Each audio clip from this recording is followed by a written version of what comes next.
I'm Roland Ruiz, and I'm the General Manager for the Edwards Aquifer Authority. Allow me, if you will, just to recap a few of the highlights from 2019, some of the real progress we made. In particular, let me first focus on our Habitat Conservation Plan. This is a 15-year program that we initiated back in 2012 with the intent of ensuring and bringing some certainty to how we use this resource around the protection for endangered and threatened species that are at the genesis of our creation.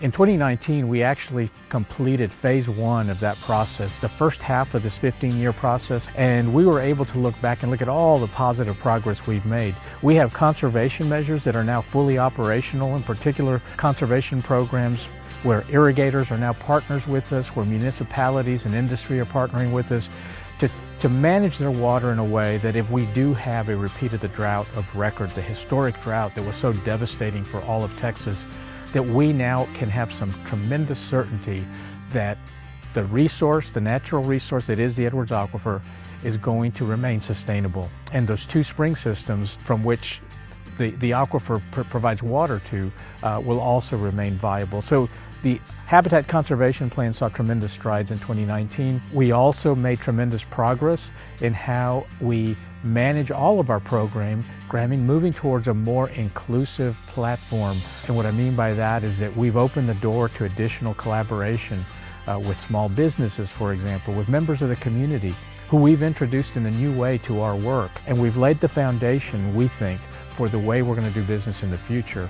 We held our first ever recharge boot camp for small businesses to try to enlighten them on what it means to work with government like the Edwards Aquifer Authority and to elevate them to a place where they can be successful, because if they're successful, we're going to be successful across this region.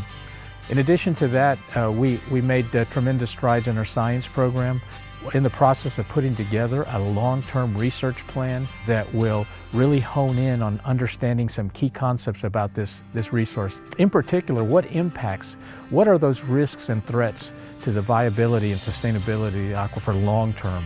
And we've put in place an interformational flow study that is looking at influences from other groundwater systems that are adjacent and adjoin this aquifer. We're looking at the vulnerabilities of other impacts like pollution and what we can do to prevent and mitigate against that. So our efforts are really going along well in those initiatives, including our abandoned well program, whereby we closed 47 wells this year that were potential risks to the aquifer below. So everything that we're doing, that we've been doing for years, in 2019 saw us achieve new heights. And that gives us the platform then to go into 2020 and beyond with that success as our platform. You know, one important component of what we do is not only the work that we do, but how we communicate and share that work with others around the region. We have numerous stakeholders that take interest in what we do, and we like that because we can't do it alone. And so in 2019, we're really proud that we were able to expand our communication efforts to introduce new ways that we're communicating with folks. We've revamped our website. We've introduced new newsletters to communicate with them. In 2019, we also introduced and put together our first Community Advisory Committee. Representatives from different areas within the community, from private sector, public sector, who we convene periodically now, and they serve as our eyes and ears in the community, and they are advocating for us as goodwill ambassadors in the community, and in turn we're educating them about our mission. So it's kind of a ripple effect that we start to see happening in which we are going to continue to promote in the future.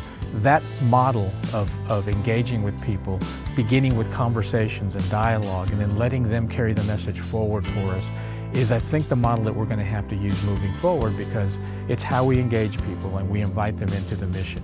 It's really been a transitional year for us. You might even call it transformational, as we've really introduced a new concept, a new management approach to how we're going to move forward at the EAA. We've incorporated the three primary I words, as we like to call them: inclusion, imagination, and innovation, into all our programming across the board.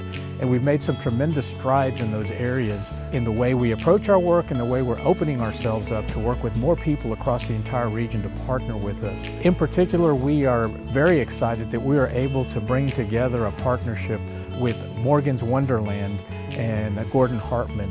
We will be opening sometime in 2020 a new educational outreach center in partnership with the Morgan's Camp on the recharge zone, which really puts us on a higher platform than we've ever been before, really, to reach more people with the message of aquifer conservation and protection. And associated with that, the property we're on today is actually a property that was conveyed to us this year by the City of San Antonio through the Edwards Aquifer Protection Program. And this property, a 150-acre tract of land on the recharge zone right along the Cibolo Creek, is going to give us, again, a place where we can conduct long-term research and continue to elevate the body of knowledge that we have about the aquifer. And in the future, that knowledge and this platform for research is going to draw people from around the region, we think from around the world, to come and study this unique natural resource.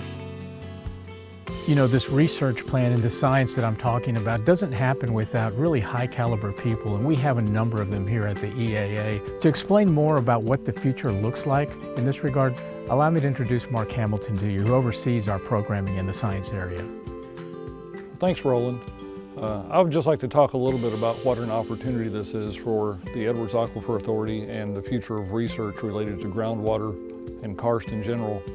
This 150 acres that we have provides us an area where we can do long-term, meaningful research and make observations that ultimately are aimed at increasing our ability to provide a sustainable management system for the aquifer. You know, another advantage to this location is being next door to Morgan's Wonderland Camp. We have the opportunity to share our science in near real time, just to raise awareness, if nothing else, across the region, to give us opportunities we haven't had in the past, to bring people into the process and teach them more about the aquifer and how it works. As the Edwards Aquifer Conservancy seeks to obtain funding, we hope to establish a field research observatory here that will lead to a collaborative research opportunity, not just for the EAA researchers, but for partnerships with universities, with other entities, with private entities, to expand our body of knowledge related to the Edwards Aquifer, again leading to long-term sustainability for the system. I believe one of the greatest strengths that we have at the Edwards Aquifer Authority is our science staff. The science team makes up roughly a quarter of our entire staff population.